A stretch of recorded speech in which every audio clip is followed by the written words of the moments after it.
رات کے 12:30 بج رہے تھے۔ آسمان پر بادل گرج رہے تھے اور بارش کی بوندیں زمین پر رقص کر رہی تھیں۔ وادی کے کنارے پر ایک پرانا بوسیدہ محل کھڑا تھا۔ اس محل کے بارے میں مشہور تھا کہ وہاں ایک لڑکی کی روح بھٹکتی ہے، کوئی اس کے قریب نہیں جاتا تھا۔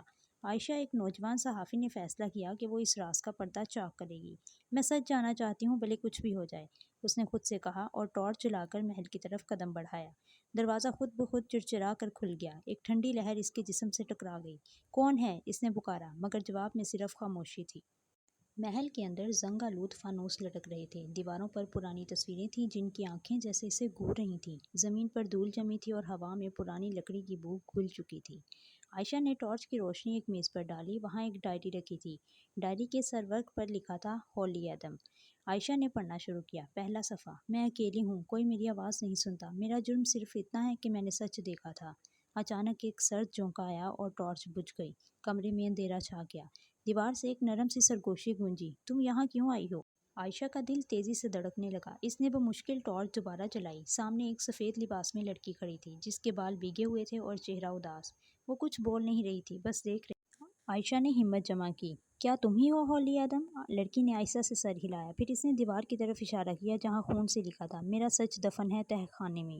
عائشہ کے ہاتھ کانپنے لگے، مگر اس نے خود سے کہا، میں اب واپس نہیں جاؤں گی۔ سیڑھیاں اندھیری تھیں۔ ہر قدم کے ساتھ چیخوں جیسی آوازیں گونج رہی تھیں۔ نیچے پہنچ کر ایک زنجیروں سے بند دروازہ دکھائی دیا۔ عائشہ نے دروازہ کھولا۔ اندر ایک پرانا بستر، ایک ٹوٹی گڑیا اور ایک آئینہ رکھا تھا۔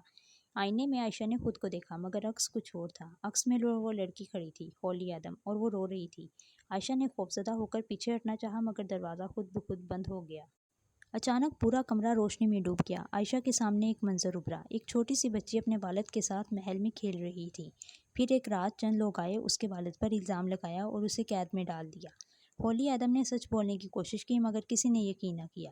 نتیجہ، اس کی روح اس محل میں قید ہو گئی۔ ہولی کی آواز گونجی، میں نے سچ دیکھا تھا، مگر سب نے مجھے خاموش کر دیا۔ عائشہ کی آنکھوں سے آنسو بہنے لگے۔ میں تمہارا سچ دنیا کے سامنے لاؤں گی، اس نے کہا۔ ہولی کی روح کے چہرے پر پہلی بار مسکراہٹ آئی۔ اگر تم نے وعدہ نبھایا تو میں آزاد ہو جاؤں گی۔ عائشہ نے ڈائری اٹھائی۔ اس میں تمام سچ لکھا تھا، قتل، جھوٹ اور ظلم کی کہانی۔ صبح کی روشنی پھیل چکی تھی۔ عائشہ محل سے باہر نکلی۔ پیچھے مڑ کر دیکھا تو محل دھند میں غائب ہو چکا تھا۔ اس کے ہاتھ میں وہی ڈائری تھی، مگر اب وہ جل چکی تھی۔ اس نے آہستہ سے کہا، میں وعدہ نبھاؤں گی ہولی۔ ہوا کے جھونکے نے جیسے جواب دیا، شکریہ۔ عائشہ نے ہولی کی کہانی پر ایک رپورٹ شائع کی۔ لوگوں نے اس پر یقین کیا اور سالوں پرانا مقدمہ دوبارہ کھولا گیا۔ ملزمان کو سزا ملی۔ ایک رات عائشہ کے کمرے میں روشنی چمکی۔ اس نے دیکھا، ہولی ایڈم کھڑی تھی، مسکرا رہی تھی۔ پھر آہستہ آہستہ روشنی میں تحلیل ہو گئی۔ عائشہ نے آسمان کی طرف دیکھا اور کہا، تم اب آزاد ہو۔ بارش کی بوندوں کے ساتھ ہوا نے ایک آخری سرگوشی کی۔